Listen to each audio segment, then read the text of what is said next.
Hi అండి, అందరికీ నమస్తే. Welcome back to Reethivaishu cookings. ఈరోజు మనం పిల్లల నుంచి పెద్దల వరకు అందరికీ నచ్చే సూపర్ టేస్టీతో నిండిన పన్నీర్ చీజ్ బాల్స్ని ఎలా తయారు చేయాలో చూద్దాం.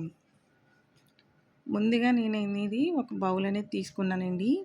నేను ఒక 100 గ్రామ్స్ వరకు ఇలా ఫ్రెష్గా ఉన్న పన్నీర్ అనేది తీసుకున్నాను. పన్నీర్ని మొత్తం కూడా మనం ఇలా తురుము పెట్టేసుకోవాలండి.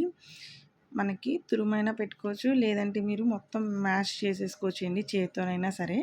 ఇందులో నేను ఒక పావు టీ స్పూన్ వరకు సాల్ట్, అలాగే ఒక అర టీ స్పూన్ వరకు కారం, అర టీ స్పూన్ వరకు మిరియాల పొడి వేసుకున్నాను. 2 టీ స్పూన్ వరకు మైదా పిండి, 2 టీ స్పూన్ల వరకు కార్న్‌ఫ్లోర్ వేసుకుని మొత్తం ఇవంతా బాగా కలిసేలాగా కలుపుకుందామండి. ఇందులో వాటర్ కానీ అలాంటివి ఏమీ వేసుకోకూడదు.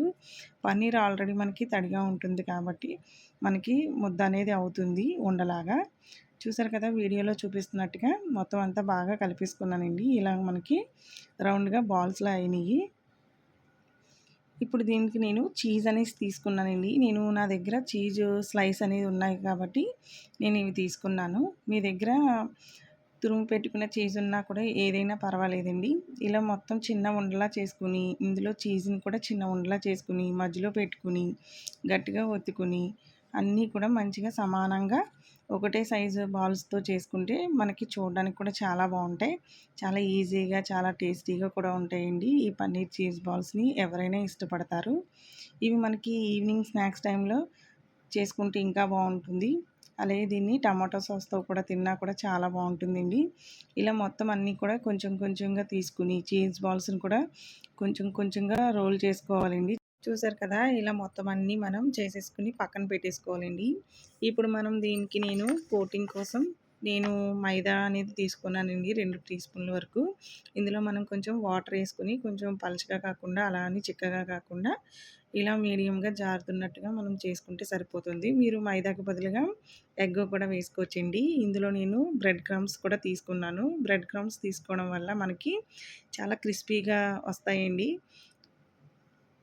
చూసారు కదా, నేను వీడియోలో చూపిస్తున్నట్టుగా మొత్తం మైదా పిండిలో కలిపేసుకుని నేను ఈ బ్రెడ్లో మొత్తం అంతా బాగా కలిపేసుకున్నానండి. ఇలా మొత్తం అన్నీ కూడా మనం చేసేసుకుని ప్లేట్లో అనేది పెట్టేసుకున్నాం అనుకోండి, ఒకేసారి అన్నీ మనం ఫ్రై చేసుకోవడానికి చాలా ఈజీగా ఉంటుందండి.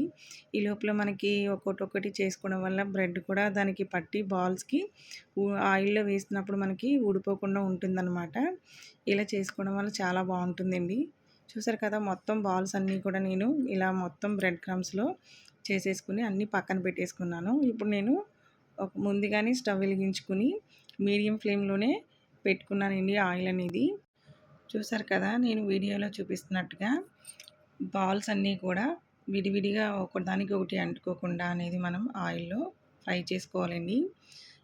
వెంటనే గరిట అనేది పెట్టేయకూడదండి. ఒక 2 నిమిషాలు అయ్యాక మనం ఒక్కొక్కటి కలుపుకుంటూ తీసుకుంటే మనకి కరెక్ట్గా బాల్స్ అనేది బాగా ఫ్రై అవుతాయి. చూసారు కదా, ఈ కలర్ గోల్డెన్ కలర్ వచ్చేంత వరకు మనం ఫ్రై చేసుకుంటే సరిపోతుందండి. ఎంతో టేస్టీగా ఉండే పన్నీర్ చీజ్ బాల్స్ అనేది రెడీ అయిపోయింది. మీరు కూడా ఒకసారి అనేది ట్రై చేసి ఎలా వచ్చిందో నాకు కామెంట్ బాక్స్లో తెలపండి. మరిన్ని వీడియోస్ కోసం నా ఛానల్ని అయితే సబ్స్క్రైబ్ చేయండి. Please subscribe to my channel.